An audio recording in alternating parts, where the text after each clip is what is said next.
Bonsoir à tous les potos, c'est Sacha, bienvenue dans cette nouvelle vidéo, un peu spéciale aujourd'hui, on va parler de plusieurs choses.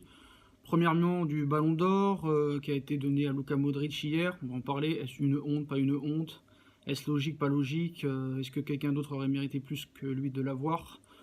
On va en parler, puis après je voudrais parler aussi des journalistes, des réactions qu'ils ont eues et des réactions qu'ils ont en général par rapport à des récompenses comme ça, ou les analyses qu'ils font d'après-match, leur analyse, quoi, que moi je trouve qui est très très bizarre. Donc voilà, on va en parler.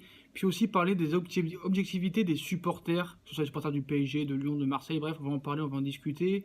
Donc premièrement, je voudrais parler du Ballon d'Or qui a été donné à Luka Modric, premier Ballon d'Or pour Modric, qui a gagné la Ligue des Champions avec le Real Madrid et qui a été finaliste de la Coupe du Monde avec la Croatie. Est-ce qu'il mérite d'être Ballon d'Or? Pour moi, c'est une honte sans être une honte. Moi, ce qui me choque le plus, c'est par exemple de voir Griezmann devant Mbappé. Pour moi, footballistiquement, c'est impossible. Bon, ouais, je vous montre le classement pour vous montrer déjà le classement. Et après, pour parler après de si c'est mérité ou pas. Je vous mets le classement. Voilà, vous avez vu le classement, hein, Messi 5e, 4e Mbappé, 3e Griezmann, 2e Ronaldo, 1er Modric. Donc Modric a gagné avec des champions, certes, a été finaliste de la Coupe du Monde, certes, mais est-ce qu'il mérite ce ballon d'or? Dans les critères, certains disent qu'il faut il faut savoir s'être montré pendant cette saison, plus gagner les trophées en même temps. Il y en a qui disent que c'est la qualité footballistique qui compte. Donc certes, s'il a été bon avec le Real et la Croatie, est-ce qu'il a aidé la Croatie à aller en finale? Oui. Est-ce qu'il a aidé à gagner le Real Madrid en Ligue des Champions? Oui. Mais est-ce qu'il a été impressionnant? J'irai pas jusque-là quand même. Si lui a été impressionnant, donc Varane aurait aussi mérité d'être Ballon d'Or, vu qu'en plus Varane a gagné la Coupe du Monde, en plus de la Ligue des Champions, et qui a été impressionnant pendant la Coupe du Monde, qui a été impressionnant le match contre la Juve en quart de finale à l'aller, le 3-0, et qui a été impressionnant en demi-finale contre le Bayern Munich. Certes, Modric aussi, mais Varane, lui, a été plus monstrueux que Modric en Coupe du Monde, et il a gagné en plus. Donc quand tu réfléchis, tu peux le donner carrément à Varane, le Ballon d'Or. Mais moi, ce qui me choque le plus, c'est que Griezmann soit devant Mbappé. Si maintenant tu mets les critères footballistiques, moi je paye ma place pour voir Mbappé et Ronaldo, pas pour voir Griezmann. Je suis désolé. Même si Griezmann a gagné l'Europa League et la Coupe du Monde, certes Mbappé a gagné le championnat, la Coupe de la Ligue, la Coupe de France, ça vaut peut-être pas une Europa League, surtout pas une Ligue des Champions, mais il a gagné la Coupe du Monde en plus, Mbappé. Il a été décisif contre l'Argentine en mettant un doublé, il a marqué en poule contre le Pérou, il a marqué en finale contre la Croatie et débute que dans le jeu. Griezmann, à part marqué sur penalty, n'a rien fait du tout. Donc pour moi, c'est ça la plus grosse honte, c'est que Griezmann soit devant Mbappé. C'est ça la plus grosse honte. Donc voilà, pour moi c'est ça. Je vous mets le classement, regardez le classement complet, même des 7 premiers si vous voulez, je vous mets le classement tout de suite. Donc voilà, est-ce que ce classement est mérité? Bon, c'est vrai, certes, sur la saison, peut-être que Griezmann a été meilleur que Messi, mais en termes de football, il n'y a pas photo. Donc Griezmann aurait plus mérité peut-être d'avoir le Ballon d'Or en 2016, où il a été impressionnant, où il a marqué plus de buts dans le jeu, où il a plus participé. Il a été vraiment impressionnant en 2016. Il a fait une finale avec l'Atlético Madrid contre le Real, il a été finaliste avec l'équipe de France à l'Euro contre le Portugal. Certes, il a perdu 2 finales, mais il a été plus impressionnant cette année-là que cette année-là, en 2018. Il a été plus impressionnant en 2016 qu'en 2018. Voilà, donc Mbappé méritait plus être dans les 3 premiers que Griezmann. Après, je vois Messi 5e, je vois Salah 7e. Moi, Salah est devant Messi cette année, je suis désolé.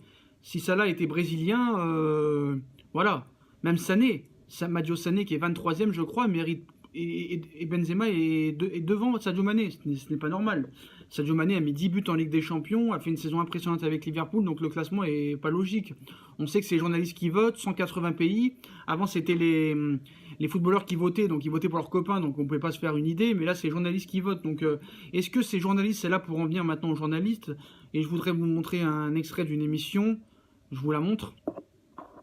Ballon d'Or, ça fait donc des années que ça dure, et moi j'ai souvent dit que sans que j'y attache une importance de dingue, ça ne m'a jamais gêné, parce que moi, au contraire d'une idée qui en ce moment fait beaucoup de petits, enfin germe dans la tête de beaucoup, c'est celle que tu viens d'énoncer, comme quoi récompense individuelle pour un sport collectif. Mais Maradona a fait gagner l'Argentine. Mais parce que ça dépend de Ronaldo plein de fait choses gagner aussi. le Portugal. Et parce que ça dépend de plein de choses. Parce que c'est des mecs hors du commun. Mais parce qu'ils sont pas tout seuls, Daniel. Mais je m'en... Et ces mecs-là ne font pas gagner leur équipe tout seuls. Mais Platini fait gagner l'équipe de France. Parce Pas que tout seul. Zidane fait gagner les... Non, Platini. Daniel. Moi, je vais te dire, C'est faux ce que vous dites. Platini, je vais te répondre qu'autour, il y avait aussi à cette époque-là Giresse, Fernandez, Sauf que Tigana, quand tu parles aux mecs, des mecs très forts derrière. Sauf que quand tu parles à tous les mecs de cette époque, ils te disent que Platini était le mec Bien au-dessus. sûr qu'il était au-dessus du lot. Comme Mais- tu mais parles à c'est- tous les Argentins, ils te disent que Ce que je Maradona était au-dessus. Ce que je veux te dire, Et alors, les ses je ne suis pas contre le Ses Ballon d'Or, mais ce que coéquipiers. je veux te dire, c'est que Platini, à un moment Je vais donné, essayer de terminer quand même 2 phrases, si c'est non, possible. ouais, bon, tu Parce vas que- tu vas voir, tu vas voir. C'est l'hôpital qui fout la charité là. Je vais Daniel. essayer de t'expliquer. Alors, vas-y. Je vais essayer de t'expliquer. Je veux dire, je pense que les Bulls de Chicago ne deviennent pas ce qu'ils sont sans Michael Jordan. Bien sûr. Et Michael Jordan, La même chose. Ne gagne pas tout si à côté de lui, il n'a pas un Pippen, il n'a pas un Rodman une certaine année, il n'a pas. Pour le coup, lui, il est euh, pas mal, ouais. De quoi Mais Non, mais je veux dire, t'es calé en NBA, surtout cette Le- époque-là. Non, c'était cette époque-là surtout, parce que j'adorais mais Jordan. ça veut dire que tu C'est remets un en cause tout. qu'il soit hors du commun. Non, Bon, je te dis que c'est un. comme LeBron James, tu remets en cause Je te qu'il soit hors du dis commun. que si à l'époque Jordan joue, je te dis n'importe quoi, mais au Celtic, il faudra vérifier, je te dis pas que les Celtic à l'époque étaient... Bref, c'est un exemple. Peut-être que Jordan ne devient pas au Jordan, ou en tout cas ne gagne pas autant. Eh ben, Parce que c'est un tout en tu fait, me c'est ce que je veux permettras te de dire. penser que c'est lui Je qui ne te dis pas que ces gens-là sont pas, Je pense que c'est au-dessus lui du qui lot. sublime le Et reste. où tu vas en venir Oui, qu'il sublime, bien entendu, Ben, je suis d'accord avec je toi. pense qu'il y a des mecs hors du commun, comme dans tout, comme dans les acteurs, comme dans un film. Pourquoi Varane qui... Varane est un défenseur. Dans une équipe de France, bah ouais, mais qui tient Il la fait pas baraque, gagner, qui mais Daniel, tient la baraque parles avec un terriblement en handicap. équipe de France, qui gagne la Ligue des Champions et qui est très Mais je- costaud je- avec le Real. Je viens te le répondre. Ouais, Et- mais c'est et dis donc, donc dis donc, Pierre, et bah tu vois, c'est là où moi à un moment Toi qui donné es ça va. agent, Pierre, toi qui es agent, fais une révolution quand tu vas traiter les contrats avec les présidents et dis-leur que c'est pas normal qu'un attaquant soit plus payé qu'un défenseur. Bon, t'as des défenseurs qui sont très Ouais, bien payés globalement, aujourd'hui, c'est comme ça. t'as des gardiens de Globalement, but comment qui ça sont se passe très bien Globalement, payés comment aujourd'hui. ça se passe T'as beaucoup moins de différence aujourd'hui. Alors, si tu écartes, Bon. le Les vedettes, le très, très haut, les le très, vedettes, très haut. celles qui font venir les gens au stade, celles qui font faire le business des clubs, Oui, celles qui marquent les buts, qui font gagner les matchs, c'est des joueurs offensifs ou pas et bah c'est Dans donc, l'imaginaire c'est donc pour collectif. ça que les critères qu'on a cités là sont pas du tout les critères Pierre, de vote final. Dans l'imaginaire. Voilà, Si, on si, s'appuie si, pas. si. Non, Ah, on bah, s'appuie pas si. là-dessus. On Ah bah s'appuie si, pas bah là-dessus. sinon tu mets Messi tous les ans.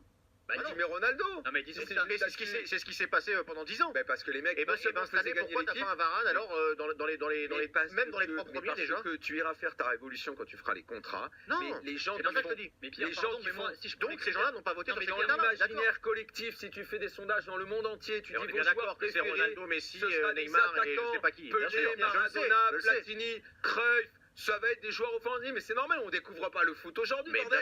bien Il est sûr quand que même- non. Ce qui il ne est m'empêche quand pas même- de dire que pour moi, le Ballon d'Or, finalement, ne reflète pas forcément le tout meilleur Il est joueur. quand même plus Bon, c'est compliqué. ça, c'est vif. Il est quand même Non, plus ça reflète compliqué. le meilleur joueur pour ceux qui ont voté et Mais qui non, n'ont mais pas les gars, voté non, mais attends, forcément déjà, sur les alors, critères qu'on énonce. Tiens, déjà, enfin, même si tu as une liste de critères qui sont établis, Le mec reste qui là- vote, il vote en son âme et conscience. Voilà, Oui, c'est voilà, ce que et j'ai- en Comme fonction toi, de ses quand tu vas goûts, et en voter fonction pour de ses l'élection goûts. présidentielle. On est Exactement. d'accord, Moi, et en j'ai fait fonction un de peu- ses goûts et de Non, mais ses voilà. humeurs. Non, mais Voilà. c'est- Et ben parce on est que d'accord, regarde, c'est ce que je veux non, mais dire, Pierre, c'est uniquement ça que je veux dire. regarde, tu dis performance individuelle. Moi, je trouve pas que Varane, en performance individuelle, il ait fait une meilleure saison que Modric. Donc voilà les critères, on les comprend pas. Donc est-ce que c'est un seul joueur qui te fait gagner un match? Est-ce que c'est toute une équipe? C'est un débat, voilà. Voilà, est-ce que Mbappé et Neymar, si tu les as pas cette année, est-ce que tu aurais le même nombre de points? Est-ce que Cristiano Ronaldo, s'il n'avait pas joué au Real l'année dernière, est-ce qu'ils auraient gagné 4 Ligues des Champions sur 5? C'est toujours ça qu'on se dit. Est-ce que c'est un joueur qui te fait gagner un match ou c'est toute l'équipe? Chacun son avis et chacun peut penser comme il veut. Moi, des fois, je pense que c'est un joueur qui te fait gagner une équipe et des fois, je dis que c'est un collectif. Donc certes, quand tu as une star dans ton équipe et que les autres joueurs sont pas très forts, tu te dis oui, c'est ce joueur-là qui t'a fait gagner cette compétition ou ce match. Et à l'inverse, quand tu as un collectif, tout le monde est au même niveau, donc c'est le collectif qui t'a fait gagner. Donc chacun son point de vue comme ça et tout. Moi, je sais pas quoi dire vraiment, voilà. Mais quand j'écoute les journalistes, après l'extrait que je vous ai montré, moi franchement, ces journalistes ne sont pas lucides. Ne sont pas lucides. Même quand ils regardent un match. Je suis désolé, je reviens au match maintenant. Deuxième thème, je regarde un match. Ces gens-là, j'ai l'impression qu'ils sont plus sur leur téléphone plutôt que sur l'écran de télé. Ils analysent le match. C'est pas parce que je suis pour Paris, hein, mais je prends un exemple par rapport à dimanche. 90% des journalistes disent que Bordeaux a surclassé le PSG, a dominé le PSG, que Bordeaux méritait de gagner. Mais vous avez fumé. C'est plus des lunettes qu'il vous faut, c'est plus des jumelles, c'est plus un caméscope, je sais pas, il y a un truc qu'il faut inventer pour vous. Moi, je comprends pas qu'on fasse parler des journalistes, déjà certains journalistes. Quand tu vois Domenech, la honte du football, qui ose parler dans l'équipe, le journal qui l'a fait tuer. Quand je vois Régis Brouard sur la 21, qui s'est fait virer du Red Star, de Clermont, de Niort, et qui vient parler, donner des leçons. Et plein d'autres. Quand je vois des mecs qui disent qu'il n'y avait pas pénalty sur Neymar, sur Choupo-Moting dimanche, et même sur d'autres actions, que ce soit quand Lyon y joue, Marseille y joue, ou d'autres clubs. C'est une honte. Moi, je vais vous dire la vérité, à part Daniel Riolo, que j'aime beaucoup, mais qui des fois qui dit des bêtises, mais 90% du temps, il dit pas des bêtises. À part Daniel Riolo, Sébastien Tarago, dans l'équipe 21, Mikou et un peu Didier Roustan, tout le reste, que ce soit RMC, l'équipe 21, 20h foot, c'est du grand n'importe quoi. Il y a des gens dans la rue qui sont fans de foot, qui sont chez eux, qui disent pas un mot, qui seraient peut-être plus crédibles que eux. Donc il faut arrêter à un moment donné de dire des bêtises. Soyez lucide quand vous regardez un match. Moi, quand je regarde un match, je suis sur mon fauteuil ou sur ma chaise, et je regarde le match comme ça. Je regarde pas mon téléphone en même temps. Eux, je suis sûr que 95% du temps, ils regardent leur téléphone et pas leur match. Donc voilà. C'est ça que je voulais parler. Et après, je voulais parler aussi de l'objectivité des supporters. Je parlais avec un supporter parisien. Je lui ai expliqué que moi, ce soir contre Bordeaux, je le sentais pas trop. Je voyais bien un match nul. Je ne sentais pas Paris gagner. J'avais peur. En plus, Neymar, Mbappé blessés encore, qui les faisaient jouer. Je pense que c'est une erreur de les avoir fait jouer. Mais voilà. Je lui dis, il me dit, non, t'inquiète pas, Paris va gagner en marchant. Mais moi, j'essaie de lui expliquer qu'une équipe peut pas gagner tous les matchs dans la saison. C'est impossible. Tu peux pas gagner les 38 journées sur 38. C'est impossible. Peut-être que tu pourrais le faire si tu te bats. Mais on sait que Paris, des fois, il se laisse aller après des matchs de Ligue des Champions. Il joue un peu avec le frein à main. Même si on a eu beaucoup d'occasions dans ce match, on mérite de gagner ce match. Paradoxalement, à celui de Toulouse, où on a eu du mal, on aurait plus mérité de faire match nul contre Toulouse que match nul contre Bordeaux. Et je lui dis, voilà, qu'on peut pas gagner tous les matchs. Et un jour, on fera nul ou on perdra. Et là, il me dit non, t'inquiète pas. Enfin, je vais vous montrer l'extrait qu'il m'a dit. Je vous montre l'extrait. C'est où que Paris va faire son 15e match, 15e victoire contre Bordeaux dimanche? Il n'y a pas match, monsieur. Je me coupe les couilles s'ils perdent. De qui ça vous parlez? Pardon? Du PSG. Donc le PSG va gagner à Bordeaux. Bien sûr. Sans aucun problème. En marchant. Dimanche soir, Dimanche soir en marchant. contre Bordeaux. Oui, monsieur. Et vous êtes au courant qu'un jour, une équipe va faire match nul ou elle va perdre? Oui, mais ce championnat est tellement faible, monsieur, qu'il faudra le faire exprès pour perdre. Donc voilà, quand t'écoutes ça, tu te dis, le mec, il regarde pas les matchs. Donc voilà, c'était pour parler un peu de tout ça. Moi, pour moi, le Ballon d'Or, c'est une honte sans être une honte. Modric, Ballon d'Or, c'est pas une honte en soi, mais c'est le classement en soi qui est une honte. Quand tu vois que Griezmann est devant Mbappé, c'est une honte. Quand tu vois que Salah n'est pas dans les 5 premiers. Salah était meilleur que Messi cette année. Je suis désolé, même si Messi c'est un joueur extraordinaire. Salah méritait mieux que aussi d'être mieux classé que Griezmann. Je n'ai rien contre Griezmann, mais c'est les faits. À part des buts sur penalty, il n'a rien fait. Que Sadio Mané soit derrière Benzema, ce n'est pas normal non plus. Je suis désolé. Donc voilà. Alors qu'est-ce qui compte? Est-ce que c'est la Ligue des Champions? Est-ce que c'est les championnats? Est-ce que c'est le nombre de buts marqués? On ne sait pas. On ne sait plus dans ce Ballon d'Or. Moi, ça n'a plus aucune signification pour moi. Donc voilà, pour ce débrief de Ballon d'Or. Les journalistes, je voudrais qu'ils soient lucides et qu'ils regardent les matchs. Et je voudrais qu'on mette des vrais professionnels et pas des anciens consultants qui ont été entraîneurs, qui sont fait virer de tous les clubs où ils sont passés et qui viennent donner des leçons de football alors que eux se sont fait virer par tous leurs clubs. Qu'ils arrêtent ces mecs-là, surtout Domenech, c'est une honte d'écouter cette personne-là. C'est une honte d'écouter cette personne-là à la télévision. Voilà. Pareil, tu invites un arbitre. Moi, je suis désolé, par exemple, un Boab-Tari qui est sur la 21 parle mieux que Domenech, parle mieux que Brouard et que certains journalistes footballistiques. Donc, qu'ils arrêtent avec ces Domenech, ces Brouard. Brouard, il s'est fait virer de 3 clubs de Ligue 2. Donc voilà, arrête. Donne de la chance à des jeunes qui ont vraiment des choses à dire et qui sont plus objectifs que certains journalistes. Donc voilà. Moi, j'en ai rien à foutre de Brouard, je l'écoute jamais. Moi, à part 4-5 journalistes, je n'écoute personne. Voilà, j'écoute plus certains youtubeurs qui font des débriefs plutôt que eux. Voilà, ou parler dans la rue avec des gens, ça c'est des vrais connaisseurs. Mais journalistes, c'est pas des connaisseurs. Moi, je me demande s'ils sont pas payés par les chaînes en disant bon bah si toi t'as dit que Paris mérite de gagner, bon bah toi tu dis que Paris mérite de perdre. Parce que sinon c'est comme en politique, hein. On s'ennuie si tout le monde est d'accord. Personne ne regarde l'émission, voilà.